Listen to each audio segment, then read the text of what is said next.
Welcome to the Beauty in Battle podcast, where we talk about winning in marriage by waging a war. I'm Jason Benham. I've got my girlfriend / wife, Tori Benham, with me, and we are here to talk to you about how Satan tries to get you to fight face to face with your spouse, but God designed you to fight shoulder to shoulder against Satan so that you can win in your marriage. Fighting together draws you together. We cannot wait to jump in. So here we go.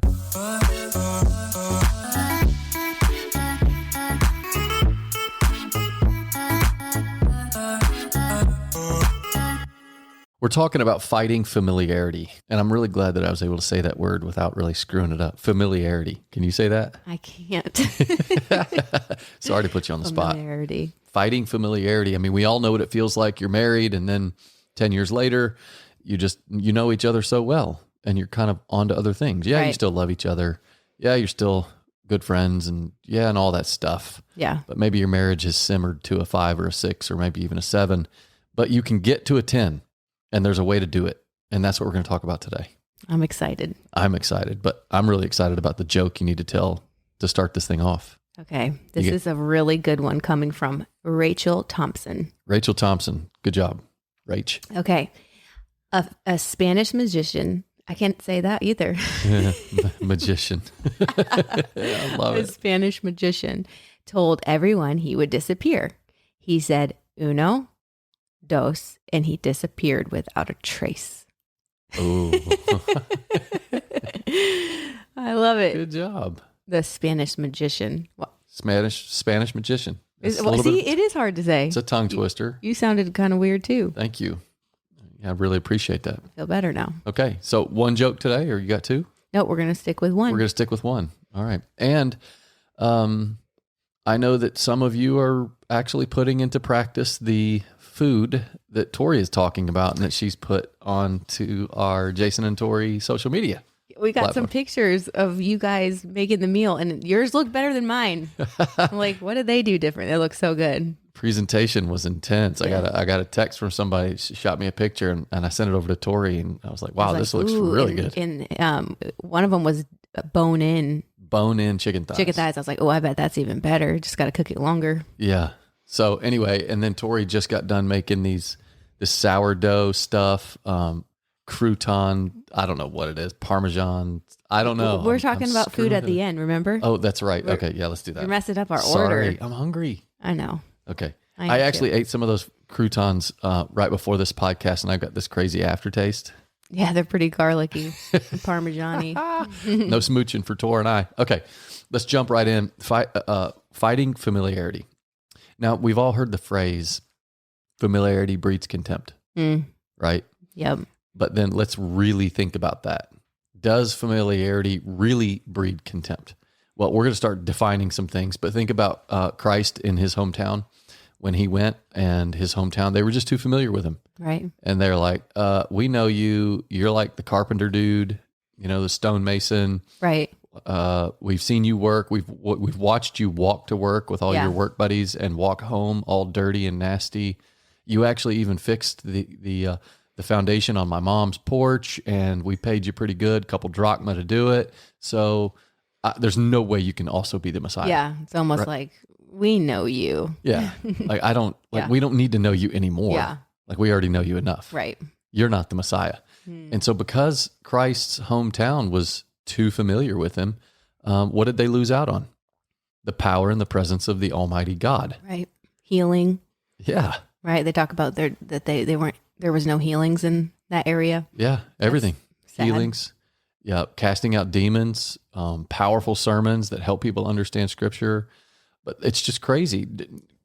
I really want to look at this in terms of our relationship with our spouse, because think about that. How long have you been married? Or how long, have you been dating?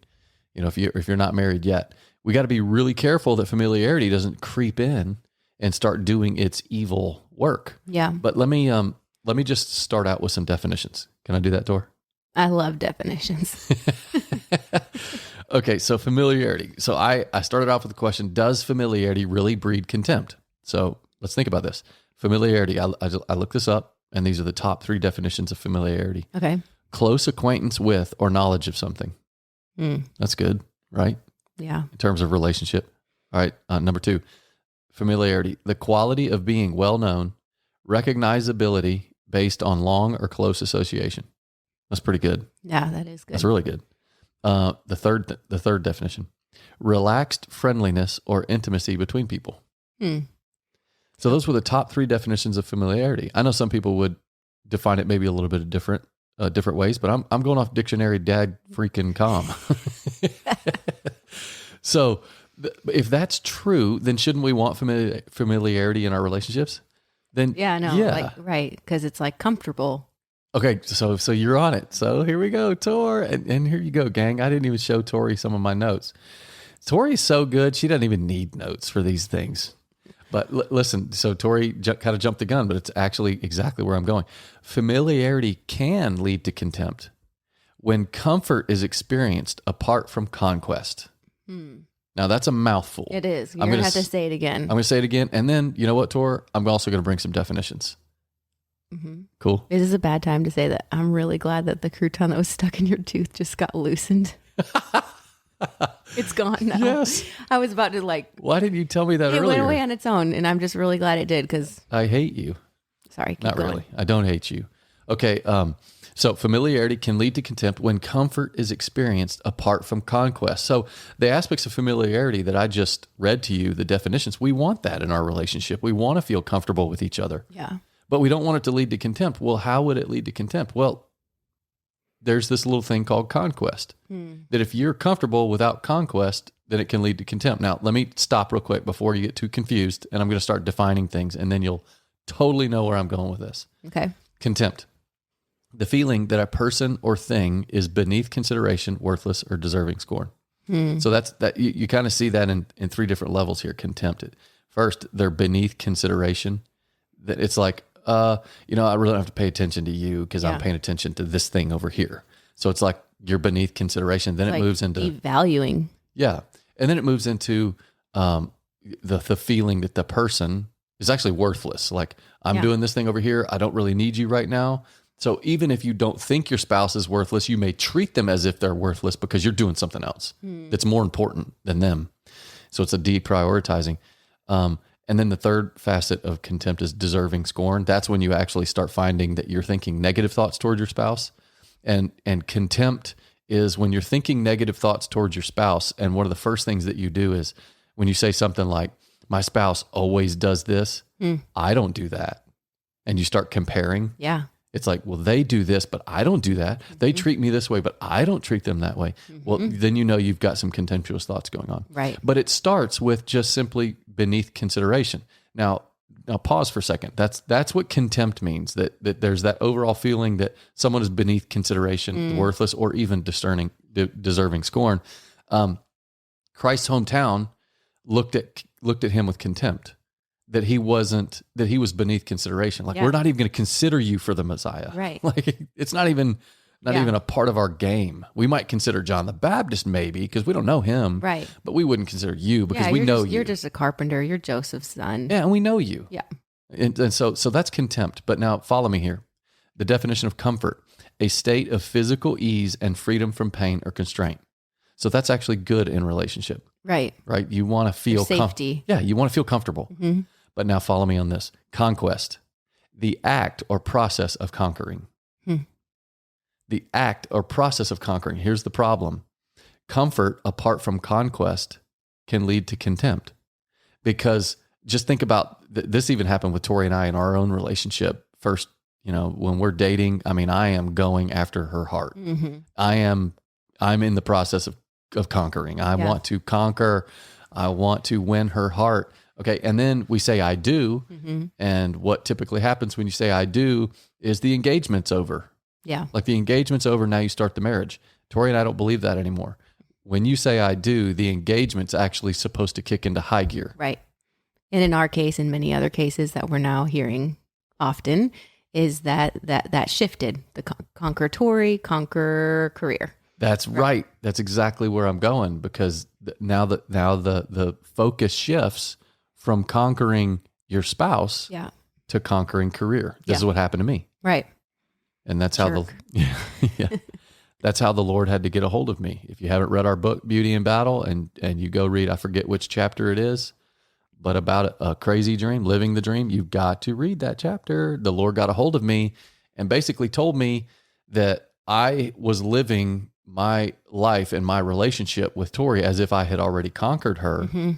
And therefore, I was considering my job more valuable than her, which made her feel a little worthless. That's contempt. Mm-hmm. Okay, that's just the beginning of contempt. But here's what we need to do, Tor. We need to approach our relationship like we're climbing Mount Everest, but we never reach the top. I like it. You never reach the top. You simply grow comfortable with the process of climbing the mountain. I don't know if I like that analogy. Why not? Because it's hard. Well, because your goal, you have a goal that you never meet. Yeah. That's a little tough to wrap my mind around. Well, but you're constantly climbing the top and you're getting comfortable with the process. Yeah. It's that I guess we can kind of look at that as we're climbing it together. Yeah. How about that? But there's got to be reward. There's got to be, right? Like you're always, it's not that you're not achieving award around, along the way. Yeah. I think it's important to always keep that in mind, because otherwise you lose the motivation. Yeah. Well, and one of the rewards is as you're climbing, you can always just turn around and look around. And then you're seeing so much more than you could see the day before as you're continuing. I think I see where you're going, though. I think that my dad used to always say, the destination is marvelous, but the joy is in the journey. Yes, that's exactly where we're going. Yeah. So in that regard, it's looking at it that way. It's looking at that the beauty of the journey, and that it's like in our nature to think that there's an end point and there's like a destination, but really there's so much beauty. And if you really understand it correctly and you, No, you're good. That the joy really truly is the journey. Yeah. And you just think about this, people's relationship with the Lord. Like I've talked to folks before, in the past, especially like when I was with Athletes in Action after my sophomore year of college, big bunch of us went out and we'd travel the world basically telling people about Jesus and playing baseball. And there were a number of guys that I would talk to after a game and they're like, oh yeah, I was raised a Christian. I was raised in the church. And my first question would be, I get that, but where's your relationship now? Yeah. And I would say that and they're like, well, I was raised, gosh, my dad took me to church all the time. Right. So, but they were looking at this Christian thing as, oh yeah, I did that.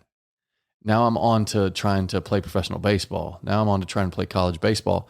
So they kind of saw their relationship with the Lord as something that they've already conquered. Yeah. It's the same thing that we do in marriage and we don't even realize it. Yeah. That's so interesting. And even just now, like as you're just talking this through with me and how my natural reaction was like, yeah, but then you never arrive and you never receive the reward. It's like such a paradigm shift. Like, no. The joy was the journey all along. Yeah. But I think in marriage, it's the same way. We're like, well, I'm never making it. We never get to the top. This is so demotivating. Forget it. I'm just going to give up. We never arrive. Yeah. But as you begin to release that and do what you're saying, you experience contentment and joy along the way. You'll get it after I give this little analogy here in just a second. But before I do that, I do want to say we're made in God's image. Every human being is made in God's image. So your spouse is made in God's image. Now, no matter how powerful a telescope, we can never get to the outer limits of the galaxies and universes out there, right? Like there's just so many like we just keep getting to you can't get to the end of it, no matter how powerful the telescope. And no matter how powerful the microscope, we can't get to the bottom of how our cells continue to break apart and break down and all of this stuff. It's like it's infinity and eternity that we can't get to a point where, oh yeah, I know God. Right. Well, no, you've met God, you know God, but you can know more about him. And as you journey to know more about him, you grow to love him more. Yeah, exactly. You never arrive ever until you die. Right. Then you'll know him in full. And the more you get, it's like the more we get of God, obviously we begin to see things we never saw before. We begin to walk in freedom that we never even knew possible. We begin to live with contentment and joy like we never knew was accessible, right? But there's always more. There's always more. This is so important, especially for men. I mean, wives, if you're listening to this and you're like, oh, I wish my husband would really listen to this. He's got to listen to this part. Just fast forward to this part, because if we experience comfort with our spouse apart from conquest, it can lead to contempt. Why? Because if we don't see our relationship like we're climbing Mount Everest, then when we reach the top, we'll start looking for other peaks to summit. Wow. Yeah. It's like, oh yeah, we're married. Yeah. Conquered that. Now let me go conquer my career. And the next thing you know, you're not pursuing your wife like you're pursuing some other career. You're literally climbing the mountain of success in business or whatever. And your wife's on a different mountain altogether, and you've left her, and it might be the reverse as well. The wife climbing the ladder of, now we've got influencer culture where you want to be famous on TikTok or Instagram or whatever the heck it is. And your husband's at home, right? Or you're really crushing it in business and you're finally starting to make money and your husband is at home and now you're conquering this thing. And the next thing you know, you guys are on different mountains altogether. Yeah. So we have to see our relationship in terms of conquest, which is the process of conquering. You don't really ever arrive because you don't want to conquer your relationship. You want to be conquered, which is, I want to continue to know you. Yeah. Because Tori's made in God's image. You always say, if your cup is not sweet, what is it? If God made your cup sweet, drink it with grace. No, not that one. The contentment one. Oh, on your way to your sweet spot, make your current spot sweet with contentment. With contentment, yeah. I love that, and we talk about that to our kids all the time, and we see this in our kids all the time. That, them just kind of complaining about where they are in the season of life. Like, I remember before one of ours went to college, it was like, I just can't wait to get to college. Then everything is going to be amazing. I just need to get to college, know? Yeah. And we're like, if you can't find joy where you are, I promise you're not going to find joy then. Yeah. You have to practice contentment. That's true. Because it's the grass is always greener on the other side. And then we just see it with our kids all the time. They're like, once this is over, it's going to be so much easier. And we're like, you do realize that you've got to learn contentment where you are. You never will be content. I know. Well, and just think about this in Psalm 71, verse 17, King David is writing this Psalm. And it's so good. Psalm 71:17, he says this, "Oh God, you have taught me from my youth." So stop there. Basically saying, I've known you a long time. Yeah. Long time. If this were a husband writing about his wife, he'd be saying, we've been married for 50 years. Yeah. And then the next part of that verse, he says, "And I still declare your wondrous deeds." Now, that word for I still, the Hebrew, is ad henna. It means I still. But this particular phrase that David wrote has a little word in front of it called ve ad henna. And the ve is like exclamation point, I still, exclamation point, all caps. Like it's screen caps. In Hebrew, they would read this and they know that David is going, and I still declare your wondrous deeds. Like he's making it a point that people understand that at this point you stand up and say, you are still just as awesome to me now as you were when we first met. He was still in awe of God after all those years. Yeah. Because he realized God's good deeds don't stop. They're never ending. He was on a conquest to know God more. So here's the analogy I wanted to give. You remember when you and I went to Rome and we stopped by the Colosseum?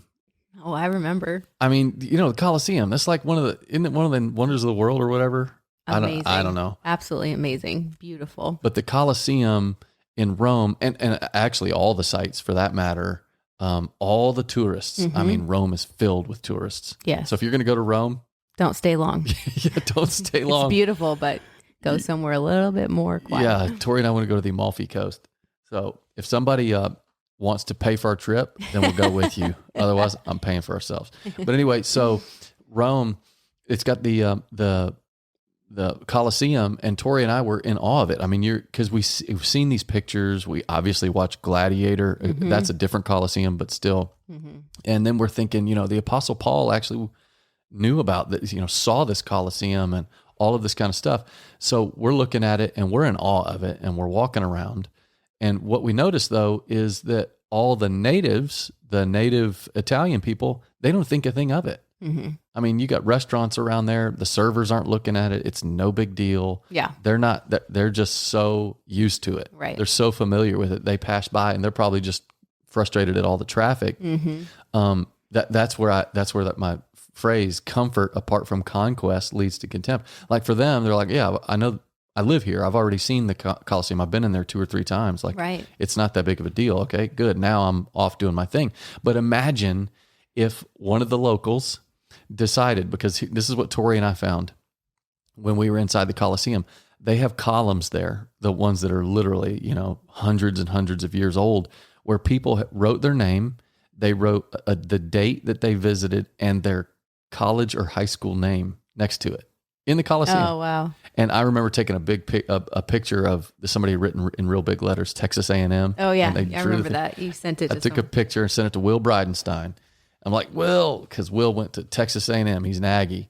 And I remember sending it to him, but I was looking around and I saw all these names. And then when I backed up and I looked at all the columns, although they looked just straight stone, they had writing all over them. Now imagine if one of the native Italian people said, I'm going to go and I'm going to look up every person that wrote their name on these columns and what school they went to. I'm going to take a picture of it. I'm going to get it framed and I'm going to track them down. And I'm going to send it to them. Now, all of a sudden, that native that could be so familiar with the Colosseum, now he's got purpose. He's got something to conquer. It's just constant. And you know what? He'd work for decades and never get to all of it because there had to have been over 1 million signatures there. And so that's what I'm going. Like they would never stop going. And now it would put so much meaning and purpose into that Colosseum. Whereas before they had something to conquer, before they had some goal out there where they wanted to know more about the Colosseum. And they didn't have they didn't have that desire to learn more about the Colosseum. But now all of a sudden things are way different and they've got this purpose. That's what God wants us to do in our marriage. He wants us to be more like tourists with each other. Like we're in constant discovery mode. Like, and when you're in constant discovery mode of your spouse, you're going to be in awe of the wonders that you discover. Yeah. So what are you going to do to fight off familiarity? You're going to think in terms of conquest. Like, what else can I know? Yeah. That's why listening to books together. Tori and I have picked some marriage books. We're listening to a marriage book right now. And then we just start talking about stuff. Next thing I know, Tori's remembering some childhood memory that I never knew. She never shared it with me. And it's just fun. It's fun to learn those things. It really is. I think it's just so important to stay curious about your spouse. Yeah, that's good. It's so easy when, you feel like you just know them and you just kind of get into the mundane of life. But if you stay curious and you approach it like we should be approaching the Lord, like there's more to you. I know there is. And I want to figure it out. Yeah. That's our approach when we're dating. We're like, there's something super intriguing about this person. I want to know more. I want to know how you tick. I want to know how you think. Right. And then we get married and sometimes we just get so busy that we lose that curiosity. Yeah. That's good. But I just think it's so important that we just keep that curiosity alive. And I think it's a beautiful thing when you draw close to your spouse through curiosity. Yeah. And you don't just sit there with your spouse, like if you're at dinner or whatever, you just sit there with your spouse and it's like, okay, so let's talk about things about each other that we don't know. I mean, that's very difficult. You're not going to be able to do that. Like, that's why it's important for you guys to be doing something together, be reading the same book together, be listening to the same podcast, whether, your husband can listen to it on the way to work and you can listen to it while you're at home. And then when you get back together, you're talking about what you've learned. Right.